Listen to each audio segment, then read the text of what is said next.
Oke, shalom semuanya. Besem Yesua HaMasiah. Terjadi perdebatan sengit tentang binatur di grup ya, udah 2 hari. Sebenarnya terserah aja sih kalau misalnya mau menganut Yesua itu darahnya dari Maria, walaupun tak dari mana caranya. Tetapi konsekuensi logisnya adalah harus percaya Yesus itu berasal dari hubungan biologis. 1. Kemudian itu harus sepaket dengan ada roh-roh insani, yang artinya Yesus itu ada bagian yang diciptakan dari dia. Kemudian Yesus nanti ada berpotensi berdosa, dan kemudian nanti goalnya ya bisa aja benar yang dibilang Da Vinci Code itu, bahwa Yesus ada kemungkinan menikah. Jadi semua itu goal-goalnya itu harus dipikirkan, karena Alkitab itu rangkaian ya. Doktrin yang satu itu terkait dengan yang lainnya, itu nggak bisa dipisahkan, itu saling terkait semuanya. Dan kemudian nanti ya harus bisa mempercayai bahwa Yesua itu berpotensi berdosa. Jadi akan ada banyak sekali goal-goalnya gitu. Darah Yesua itu dari mana? Darah yang terbentuk di tubuh fetus atau janin ya, dan anggota-anggota semuanya, itu bagaimana prosesnya?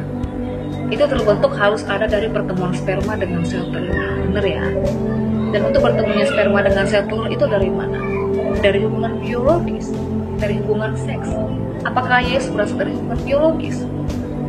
Kalau Yesus nanti 100% manusia, dia laki-laki, ya, kita harus terima konsekuensi logis bahwa sebagai laki-laki, Yesus itu harus mengikuti prosedur secara alami, naturnya manusia.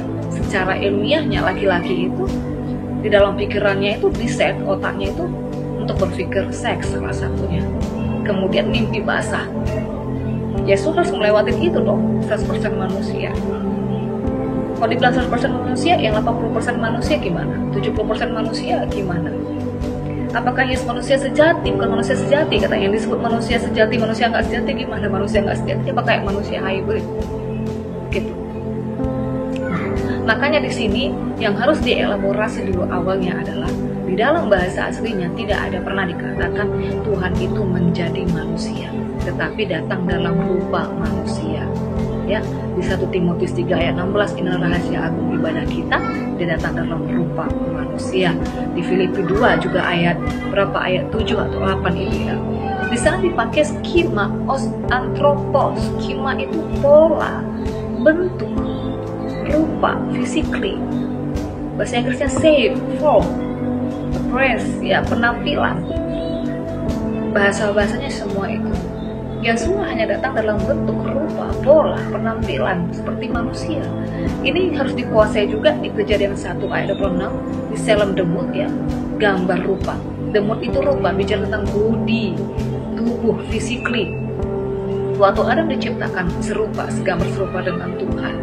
Ya, Adam punya kepala, tangan, kaki ya. Itu adalah bentuk Yesua saat itu, bentuk Tuhan. Jadi Tuhan itu hanya datang dalam rupa yang seperti itu, rupa manusia. Terus yang kedua, kita lakukan coba benchmarking proses ya, poin-poin atau tolak ukur yang disebut manusia itu apa. Nanti dicocokkan ke Yesus. Manusia misalnya yang pertama, itu bahasa Ibrani-nya itu Adam, dari tanah. Terus yang kedua apa? Ya, manusia itu berasal dari proses pertemuan sperma dengan sel telur, hubungan biologis. Yang ketiga, manusia apa? Manusia diciptakan. Yesus memenuhi poin itu kan? Kalau enggak ya nggak bisa dong disebut manusia 100%, dan memang dia bukan manusia, hanya datang dalam rupa manusia menjadi daging. Di Yohanes 1 ayat 14, di sana bahasa aslinya pasti domennya yang tahu lah, logos sarx egeneto, sang firman menjadi daging. Jadi secara medisnya pun, coba Anda search aja nanti di Google. Darah Yesua itu nggak berasal dari Maria. Sebenarnya kalau Trinitas yang menganut doktrin Trinatur ya itu oke-oke aja ya, karena memang itu doktrin mereka. Itu adalah pagar. Jadi mayoritas Trinitas itu menganut Trinatur, 100% Tuhan, 100% manusia. Tapi kalau misalnya kita yang mengaku oneness, ya Jesus only, or Apostolic Pentecost, whatever lah, yang katanya everyday, setiap hari menggempur doktrin Trinitas ya, supaya bersih-bersih dari Trinitas katanya, tapi masih menganut binatur, percaya bahwa darah Yesus itu berasal dari Maria, apa gunanya? Ngapain di counter Trinitas? Berarti artinya itu belum bersih-bersih totalitas, masih ada sisanya. begitu. Yesua itu kados, dikandung dari Roh Kudus. Yang dipakai di sana of the, bukan from the. Artinya memang dia adalah Roh Kudus itu sendiri, kados, terpisah. Jadi kalau domba sembelihan itu dulu yang mau dipakai untuk kurban ya, itu harus dipisahkan, dikhususkan di Migdal Eder. Ya, tidak boleh bercampur dengan yang lainnya. Harus domba yang nggak bercela. Yesus pun harus seperti itu, harus dipisahkan, nggak bercampur, nggak terkontaminasi, tidak dipengaruhi oleh apapun. Dia dipisahkan, tidak tercela, baru bisa memenuhi persyaratan sebagai kurban penebus. Ya, tidak boleh terkontaminasi apapun. Ya, benar-benar kados, benar-benar dipisahkan. Jadi darah dan dagingnya itu pure murni, darah daging Tuhan. Gak ada bercampur dengan manusia. Gimana dengan daging Tuhan? Tidak binasa, tidak berdosa, baru memenuhi persyaratan dalam penebusan. Yang namanya kodrat itu sifat asli, bawaan asal. Manusia kodratnya itu diciptakan. Tuhan gimana diciptakan? Tuhan sang pencipta. Kalau diciptakan, itu gak mungkin. Yang namanya diciptakan atau ciptaan itu adalah hasil karya ya, harus ada sesuatu di luar diri dia yang mengadakannya, yang menyebabkannya gitu.